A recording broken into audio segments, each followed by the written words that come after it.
అందరూ నమస్కారం. OG fever మొదలైంది ప్రపంచవ్యాప్తంగా. పవన్ కళ్యాణ్ అభిమానులకే కాదు, ఓజీ ఫీవర్ వైసీపీ కూడా తాకింది. కాబట్టే తాడేపల్లి ప్యాలెస్ నుంచి అన్ని జిల్లాల్లో ఉన్న వైసీపీ అభిమానులు కూడా ఓజీ ఫీవర్తో వణుకుతున్నారు. ఇందాకే మాజీ మంత్రి, మాజీ ఎమ్మెల్యే అంటే ఆయనే అంబటి రాంబాబు, ఆయన శాఖ మీద అవగాహన లేదు, పట్టు లేదు. ఆయన నియోజకవర్గం మీద, ప్రజల మీద ప్రేమ లేదు. కానీ పవన్ కళ్యాణ్ గారి అభిమానులు అంటే చాలా ప్రేమ ఉంది. పవన్ కళ్యాణ్ గారన్న భక్తి ఉంది ఆయనకి. ఆయన కూడా భక్తుడే. ఎందుకంటే సినిమా రివ్యూలు ఇస్తున్నాడు వచ్చి. పవన్ కళ్యాణ్ గారి సినిమా గతంలో అలా ఉన్నాయి, ఇప్పుడు ఇలా ఉంది. ఆ ఓజీ ప్రొడ్యూసర్ గురించి, డైరెక్టర్ గురించి బాగా మాట్లాడుతున్నాడు.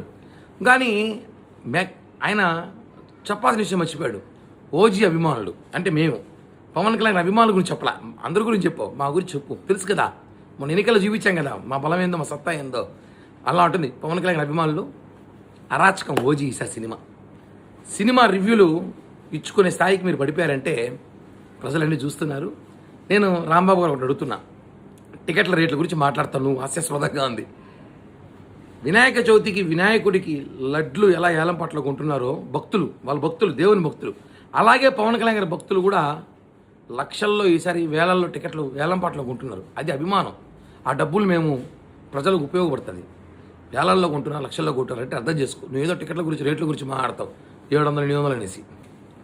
ఆయన కోసం ఆయన భక్తులు ఎంత ఆకిన వెళ్తారు, ఏమైనా చేస్తారు. అది పవన్ కళ్యాణ్ గారి ట్రెండ్ సెట్ చేస్తారు. ఆయన ట్రెండ్ ఫాలో అవ్వరు. ఇప్పుడు ఈ టికెట్లు ఏలం పడని దేశంలో నంబర్ 1 మేమే అనుకుంటా. కాబట్టి తెలుసుకో, నీకు కూడా సినిమా ఇప్పుడు చూడాలని తహతాలు ఆడుతున్న సంగతి నాకు తెలుసు. రేపు టికెట్ పంపిస్తున్నా, ప్రీమియర్ షోలో కలుద్దాం. మర్చిపోయా, గోడల మీద బాతులు వంగి చూడొద్దు, దొంగతనంగా ప్రతిసారి చూసినట్టు. సినిమా టికెటే పంపిస్తా, వచ్చి ప్రీమియర్ షోలో కలుద్దాం. జై హింద్.